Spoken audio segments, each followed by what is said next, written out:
The more we do that, the more grounded we feel. The more we feel we're on our path, the more that the angels help us, the more the guides help us. Our inner guidance system wakes up, energizes, and gives us more. We're able to pick up on those clearer and clearer and clearer. Like a radio, we finally get fine-tuned and we can get those messages easier. Hello, welcome back as we continue our deep dive into astrology, the degrees. We're taking a look at 2 each time. They give us deep insight, psychological profiling, the storylines of our lives. There are 360 degrees. Today we're on Capricorn, Cancer 26.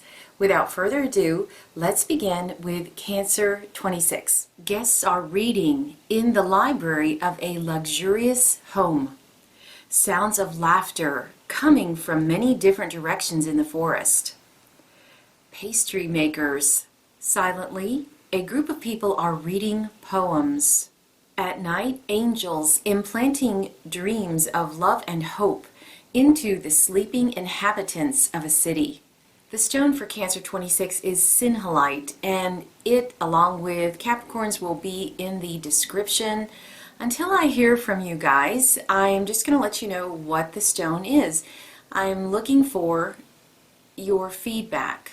Do you like to hear about the stones or not? Leave me a comment. So here we have people relaxing and enjoying reading in a luxurious library. We are the library. So once we finally relax into the idea and the truth that all we need is within, and we keep following our inner urges to take the next step, everything becomes sumptuous. Just like the pastry makers. There's bread and then there's pastry. So bread is functional. Yes, there's artisan loaves out there. I'm aware of that. But for purposes of trying to explain this to you, pastry takes it to another level. It gives it a sense of decadence. It gives it joy. All kinds of imaginative ways to use pastry. The guidance here is to look at life like a pastry maker. If you're going to eat supper, turn the music on. Light a candle. Enjoy life. Enjoy each step. Be the pastry maker. The more we embrace the idea of injecting joy and our imagination into everything that we do, the closer we are to who we are. And it grows exponentially. If you are joyful, you are close to who you are. So be joyful as best you can. A caution here, there could be some escapism in the fact that you're always joyful and kind of stay aloof, not tied to one certain thing. You scatter your focus because possibly underneath in our subconscious there's a fear of failure. A fear that if we focus on one thing, no matter how long we focus on it, we're not going to win anyway, so just be scattered and do what you want. So that could happen on this degree. You want to be careful of that. So indulgences or scattering energy to the point of none of it matters. You lose all your power and concentration. We're looking for concentration here. Concentrated attention to each step through the day. Be conscious. I mentioned this on Capricorn 25. That's yesterday. So I realized when I was getting ready for this show that a lot of what I touched on was leading to this degree. We're meant to catch ourselves when we're on autopilot, because the key to joy and the key to finding self-fulfillment is to pay attention, to notice when, the fairies are dancing in the waterfall, to notice those things, because moments are fleeting, things are constantly changing, and if we're not careful, nature is very subtle and we will miss it completely. So the joy is in focusing on each step and listening and watching for clues from nature. When we hear things, we pay attention to it. There's the poems. Something that happens for me, and leave a comment, I'd love to hear what you have to say, is that when I get a message, it's like a one-liner. For instance, this week I heard, enjoy relaxing into flexibility. Like that, I heard that, and that's not something I would normally say to myself, but I heard it just upon waking, and I just played that over in my head. Every time I did, I really did relax. So, give it a try. You want to try to meditate or calm yourself down or relax. It really is relaxing to say that. But that was a message that I got from, the dream, my dreamscape. It relates to this particular degree, is we're meant to enjoy life. We're meant to relax into the flow of life. But don't relax so much to the point where you're not paying attention. The key here is to really pay attention. Let's take a look at Capricorn 26. A nature spirit dancing in the midst of a waterfall. Tadpoles playing with naiads. A man is wandering through a map of the universe. A castle made of clouds appears at sunset. A solitary grave in the midst of a cornfield. The stone here is Chrysocolla. This degree is highly, highly intuitive.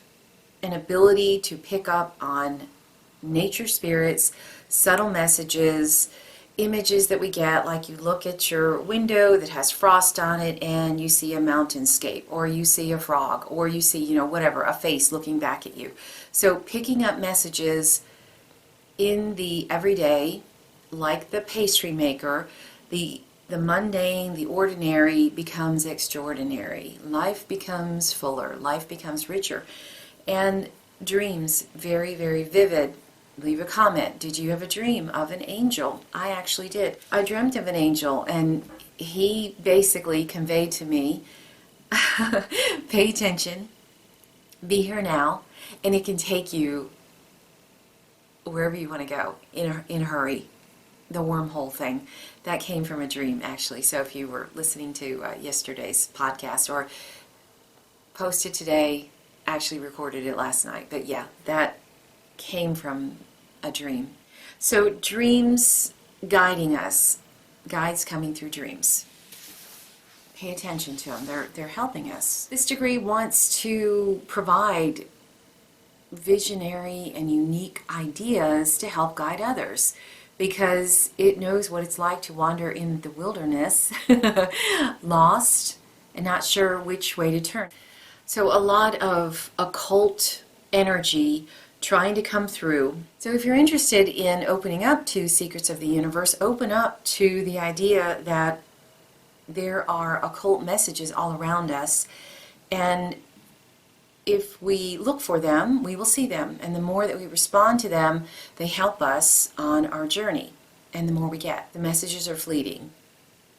If we don't pay attention, the energy dissipates and it's gone. It's like a dream, you just can't remember. To acutely observe each step is really, really important in this degree. The more we do that, the more grounded we feel. The more we feel we're on our path, the more that the angels help us, the more the guides help us. Our inner guidance system wakes up, energizes, and gives us more. We're able to pick up on those clearer and clearer and clearer. Like a radio, we finally get fine-tuned and we can get those messages easier. And we use that information to not only help ourselves, but to shine our light in a more focused way into all things, and our power radiates through it in a broader band. So the ability to perceive what is hidden, incredibly strong on this degree. Another strong theme on this degree is water, and water in all its forms. So clouds, ocean, river, rain, ice, embracing water, the flow of energy, the matter that binds life. So embracing water, embracing emotions, very strong. And one last message to leave you with is, as things come up from our past, don't brace against them, especially if it's something that we're not thrilled to see again. If we look at it as energy, material that we have a chance to work with, and alter it with the creativity of right now, we can change it. We have the ability to take the past and springboard forward. But if we're stuck in nostalgia or avoidance or, whatever, all those negative things that we can have about our past, then we just keep carrying that heavy part of it with us. So we want to shake that off, but the way that we do it is embrace change. And as things come up, we smile at challenges. We feel the joy in everything. And when the perception shifts, more help comes, more messages come. Life becomes easier, more fluid. So that's what I have for you. Thanks so much for being here. Leave me a comment if you are so inclined. Give me a like if you're enjoying this. Subscribe for more, and take care till next time.